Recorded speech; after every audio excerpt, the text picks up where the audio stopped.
एक ही है जिन्होंने खुल के कहा है कि मैं भगवान हूँ। गीता में श्री कृष्ण कहते हैं मैं भगवान हूँ। मस्त जोक मारा रे, ये हंस रहे हलकट हंस। भगवान कृष्ण के सामने 56 करोड़ यदुवंशी आपस में लड़कर मर गए और भगवान श्री कृष्ण मुस्कुराते रहे। अपनों को मरता देख भाई कौन मुस्कुराता है, और भगवान के अंदर वैराग्य था। चुप, बिल्कुल चुप। हिम्मत कैसे हुई तेरी मुंह खोलने की? कदर मचा रखा है नकली संतों आचार्यों शंकराचार्यों ने, दुनिया डबो दी। तो दर्शकों, नकली संत आचार्य और शंकराचार्यों ने ऐसा जाल बिछाया है कि असली भगवान की पहचान ही खो गई। अब वक्त है इस भ्रम को तोड़ने का। आज हम आपके लिए लाए हैं दो संतों के आध्यात्मिक विचार। एक तरफ है देवकी नंदन ठाकुर जी, तो वहीं दूसरी ओर है संत रामपाल जी। दोनों के विचार सुनिए और समझिए और खुद तय कीजिए कि असली ज्ञान किसके पास है, और कमेंट में हमें जरूर बताएं। यदि आप हमारे चैनल पर पहली बार आए हैं तो वीडियो को लाइक करें और चैनल को सब्सक्राइब करना ना भूलें। तो चलिए शुरू करते हैं। ऐसा कौन सा कार्य है जो भगवान ने अपने आप को भगवान साबित न किया हो उस कार्य को करके। इवन एक ही है जिन्होंने खुल के कहा है कि मैं भगवान हूं। गीता में श्री कृष्ण कहते हैं मैं भगवान हूं, मैं ही संसार का रचेता हूं, मैं ही क्रिएटर हूं। इस पूरे विश्व का रचेता मैं हूं, इस संसार का कारण मैं हूं। भगवान ने कहा, गीता में कहा। बोले भगवान आप हैं ये कैसे मान ले? बोले जल जिसके वश में है, अग्नि जिसके वश में है, वायु जिसके वश में है, आकाश जिसके वश में है और पृथ्वी जिसके वश में है, पंच तत्वों को भी जो अपने वश में रखता है। पहले भगवान ने पंच तत्वों पर विजय प्राप्त की है रास से पूर्व, तब भगवान ने रास किया। तो किसकी लीला है? बोले भगवान की। भगवान कौन? जो विष पान करके भी, अब बोल एक व्यक्ति हमसे कह रहे थे, बोले महाराज विष तो महादेव ने भी पान किया था, तो वो भी तो महादेव ही हैं, क्या वो भगवान नहीं है? हमारे सनातन धर्म में भोलेनाथ को भगवान से कम नहीं, भगवान ही है। तीन देव ब्रह्मा विष्णु महेश जो सृष्टि का एक रचना करते हैं, एक पालन करते हैं, एक संहार करते हैं, लेकिन सबसे परे हैं श्री कृष्ण। कृष्ण तो भगवान स्वयं।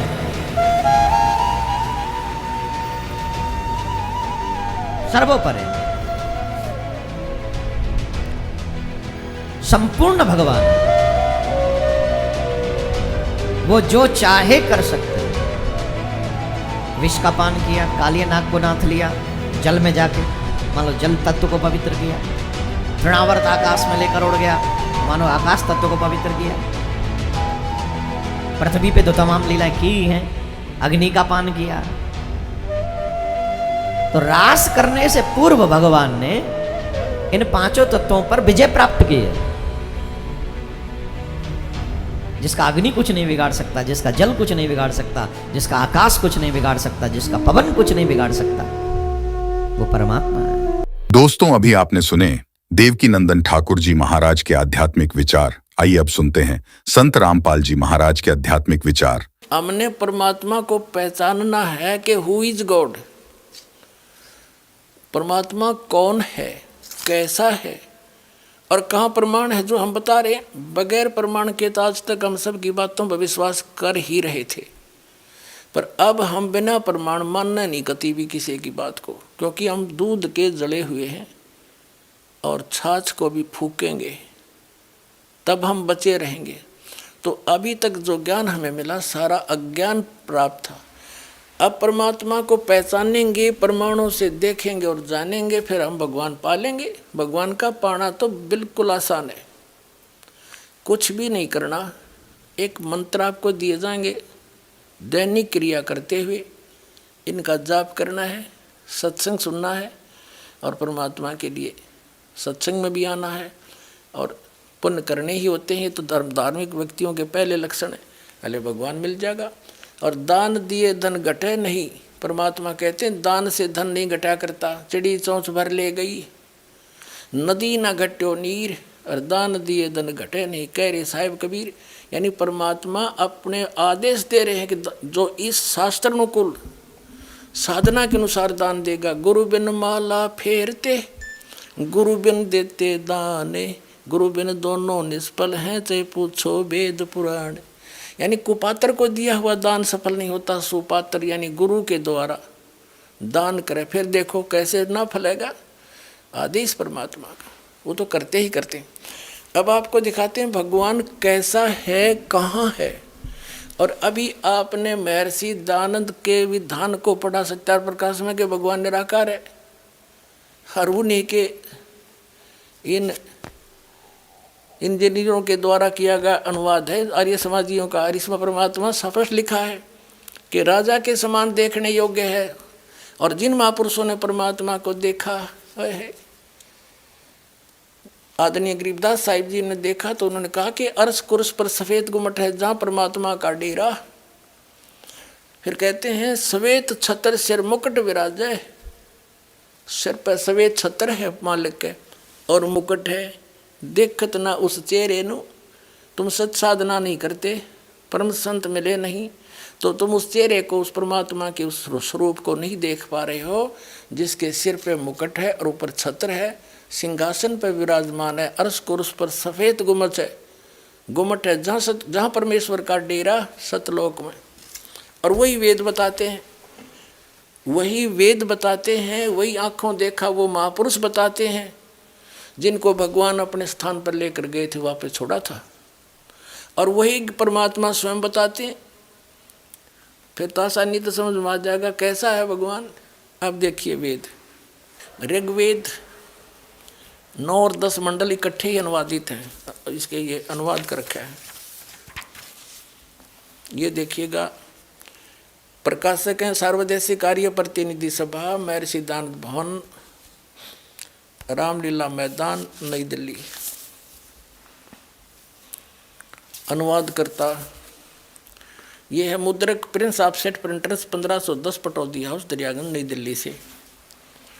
अब इसके ऋग्वेद मंडल नंबर 9 सूक्त नंबर 86 का और मंत्र नंबर 26-27 लेते हैं हम पहले। ऋग्वेद मंडल नंबर 9 सूक्त 86 का मंत्र 26। इसमें क्या किया है कि यज्ञ करने, क्या अनुवाद किया है इन्होंने, खुद अनुवाद कर रखा है आर्य समाज के आचार्यों ने। और जो भगवान को निराकार बताते, हर वेद क्या बताते, तो इन्हें खाक जाना वेदों का। और फिर नो के रामपाल झूठा प्रचार करे मैं ऋषि दयानंद का। वाह भाई वाह, झूठे को झूठा कह दिया, इसमें क्या कुप्रचार हो गया, सच्चाई कही है। देखो ये खुद अनुवाद कर रहे हैं कि यज्ञ करने वाले यजमानों के लिए, हम 26वां मंत्र पढ़ रहे हैं। यज्ञ करने वाले, यज्ञ माने धार्मिक अनुष्ठान, साधना करने वाले यजमान माने साधकों यानी भक्तों के लिए परमात्मा सब रास्तों को सुगम करता हुआ उनके विघ्नों को यानी संकटों को मर्दन करता है, नाश करता है, उनको पवित्र करता हुआ और अपने रूप को सरल करता हुआ वह कांति में परमात्मा।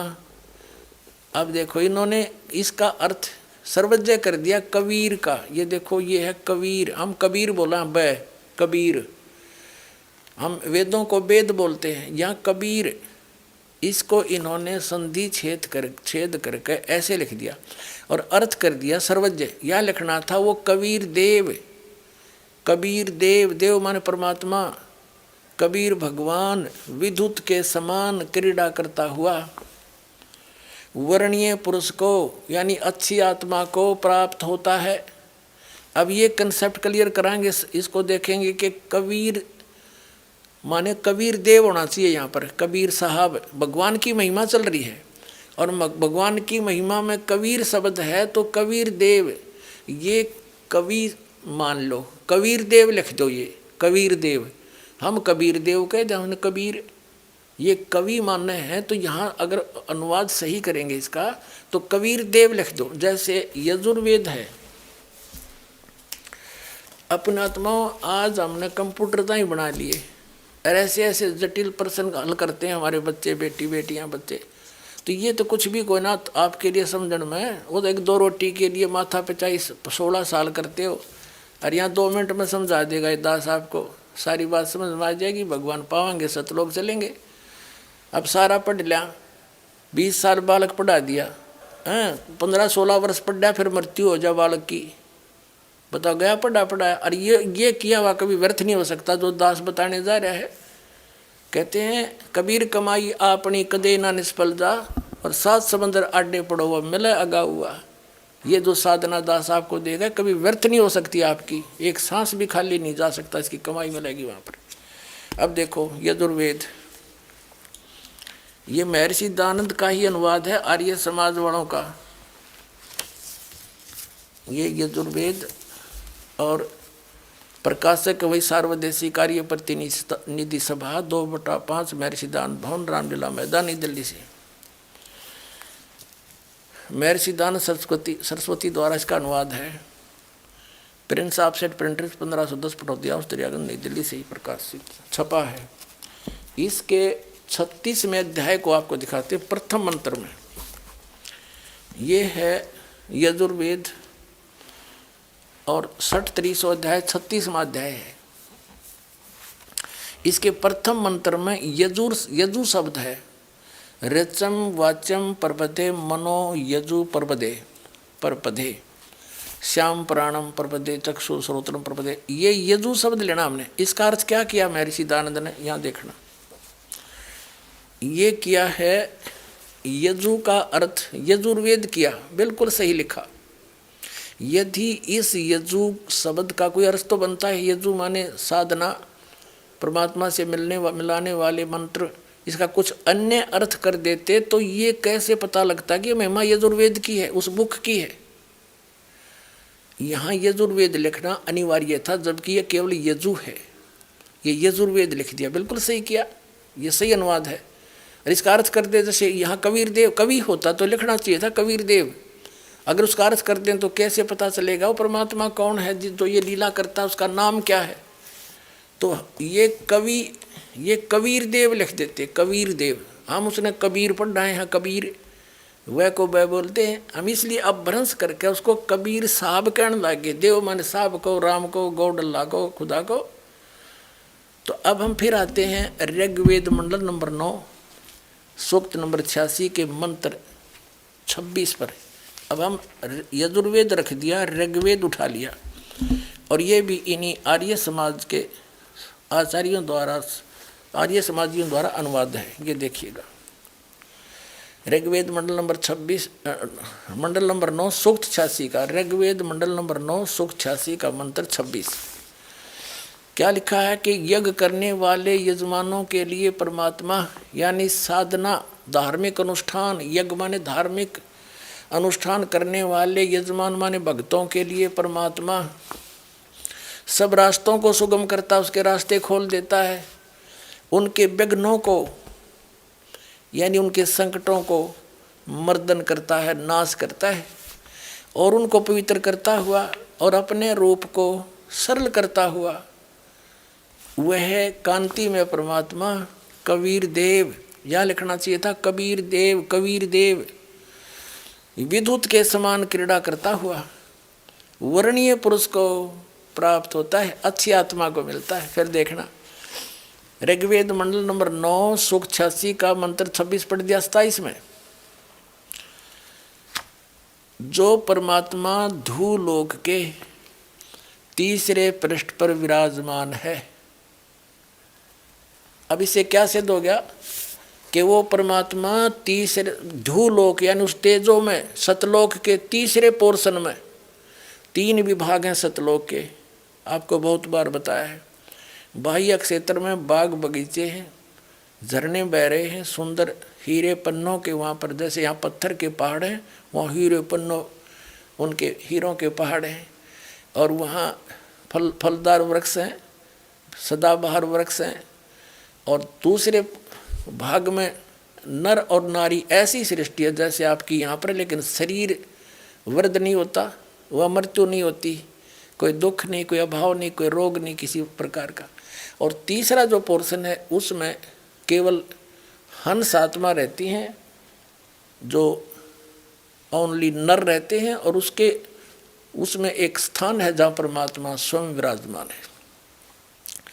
गुम्बज है, राजा के समान बैठे हैं वहाँ पर परमात्मा सिंहासन के ऊपर, सिर पे मुकुट है, श्वेत छत्र है, बहुत बड़ा आलीशान उनका मकान है, परमात्मा जहाँ रह रहे हैं। अब ये तो स्पष्ट कर दिया कि वो परमात्मा तीसरे धूलोक के तीसरे पृष्ठ पर, तीसरे स्थान पर विराजमान है, तीसरे पोर्शन में। और ये आर्य समाज और ये इसके परिवर्तक महर्षि दानंद क्या कहते हैं, एक झलक फिर दिखा दूं। ये सत्यार्थ प्रकाश महर्षि दानंद का अनुवाद है, ये अनुभव है, ये निराकार बताता है भगवान को। ये कहाँ से छपा है? पुण्यात्मा इनकी पाले से ना उतरेगी, इतने आपका समझ में ना आवे। अक सचमुच ये इतने अनजान थे, अज्ञानी थे। असली और नकली नोट साथ साथ दिखाए जाएंगे तभी हम समझ पाएंगे। ये कहाँ से प्रकाशित है? आचार्य प्रिंटिंग प्रेस, दानंद मठ गोहाना मार्ग रोहतक से। इसके देखिएगा, ये आपने पहले ही पढ़ा था, फिर देख ली। सप्तम समोल्लास में, ये सप्तम समोल्लास सत्यार्थ प्रकाश के 154 पृष्ठ पे प्रश्न किया किसी ने, ईश्वर साकार है निराकार? महर्षि दानंद कहते हैं परमात्मा निराकार है। स्पष्ट हो गया। अब हम फिर आते हैं ऋग्वेद, इन्हीं के नारिय समाजियों का अनुवाद है ये ऋग्वेद। और पुण्यात्मा अगर दास इसका अनुवाद करता और आपको बताता तो ये अवश्य भ्रमित कर। पहले कह रहे थे रामपाल ने संस्कृत नहीं आती, तो इनका फिर दाव लग जाता। आम आदमी ये समझ लेता भाई संस्कृत तो जो जानते हैं वही समझ सकते हैं। ये अभी थोड़ी सी कमी त्रुटि आपका जरूर रह जाती है कितना न कितना है, तो वह बिना छोड़ी भगवान ने इन इंजीनियरों द्वारा ही करवा दिया अनुवाद। इनकी बुद्धि व पत्थर घेर दिया जब ये सच्चे श्लोक परमात्मा ने अनुवाद करवाया। परमात्मा क्या नहीं कर सकता? जीव का क्या औकात है? चोर चुरावे तूंबड़ी गाड्डे पानी में, वह गाड्डे वह ऊपर आओ, सच्चाई छानी ना। अब फिर देखो, ये हमने फिर ऋग्वेद मंडल नंबर 9-10 उठा लिया और इसके अनुवाद करता यही, ये प्रकाशक भी वही हैं। ये अनुवाद करता मुद्रक Prince offset printers 1510 Pataudi house Daryaganj नई दिल्ली से। अब हम ऋग्वेद मंडल नंबर 9 सूक्त 86 का मंत्र 26-27 पढ़ दिया। 27 में हमने पढ़ा कि जो परमात्मा ध्यूलोक के तीसरे पृष्ठ पर रहता है, विराजमान है। इसे सिद्ध हो गया भगवान एक स्थान पर रहने वाला एक देशीय है और वहाँ से गति करके आता है। यहाँ देखना, अब ऋग्वेद इसी मंडल नंबर 82 का मंत्र एक और कति स्पष्ट कर देगा। मंडल नंबर 9 सूक्त 82 ऋग्वेद का और मंत्र 1, सोम माने सर्व उत्पादक प्रभु, सबकी उत्पत्ति करने वाला, प्रकाश रूप, सद्गुणों की वर्षा करने वाला और पापों का हरण करने वाला। महर्षि के पाप का काट नहीं सकता और वेद कहते हैं पापों का हरण करने वाला। वह राजेव, राजेव राजा के समान। ये देखो 269 पढ़ा हमने, कदे नहीं सोचा पृष्ठ बदल गया होगा। अब 270 पे राजेव के, राजा के समान, यहाँ तो लिखा राजा के समान, राजा के यहाँ आ गया समान। राजा के समान दर्शनीय है, देखण जोगा है, साकार है, राजा के समान सिंहासन पर बैठा है और वह पृथ्वी आदि लोक लोकांतरों के चारों ओर शब्दमान हो रहा है। वह वर्णीय पुरुष को जो दृढ़ भक्त है उसको पवित्र करता हुआ मिलता है, उसको प्राप्त होता है दृढ़ भक्त को, अच्छी आत्मा को जो दृढ़ भक्त है। जिस प्रकार विद्युत स्नेह वाले स्थानों को आधार बनाकर प्राप्त होता है। और देखियो फिर क्या किस उद्देश्य से लेकर आता है? हे परमात्मन, उद्देश्य करने, उपदेश करने की इच्छा से आप महापुरुषों को प्राप्त होते हो। आप अत्यंत गतिशील पदार्थ के समान, यानी बहुत तीव्रता से हमारे अध्यात्म यज्ञ को प्राप्त होते हो। आप कबीर देव हैं, वो सिद्ध कर दिया था। आप कबीर देव हैं, आप कबीर साहब हैं, शुद्ध स्वरूप हैं। हमारे पापों को दूर करके हे अमर परमात्मा हमको सुख दें। अपने आत्माओं, मोती मुक्ता दर्शत नाही, ये जग है सब अंदरे, दिखत के तो नैन चुम, इनका फिरा मोतिया बंदरे। ये कहाँ थे महर्षि विद्वान और गच्छामी संस्कृत ने घोटे बैठे थे, इन्हें का पता नहीं। वेद क्या बताते हैं? भगवान साकार है, नर आकार है, राजा के समान देखने में है, वहाँ पर एक स्थान पर रहता है, ये निराकार बताते हैं। आर्य समाज के आचार्य और महर्षि दयानंद, और परमात्मा किसी लोक में नहीं रहता। तो खाक विद्वान था ये, क्या जाना इनको, इन्होंने वेदों को। इस वीडियो को देखने के बाद आपकी क्या राय है कमेंट में जरूर बताएं। ऐसी ही और वीडियो देखने के लिए हमारे चैनल को सब्सक्राइब करें और वीडियो को ज़्यादा से ज़्यादा शेयर करें। धन्यवाद।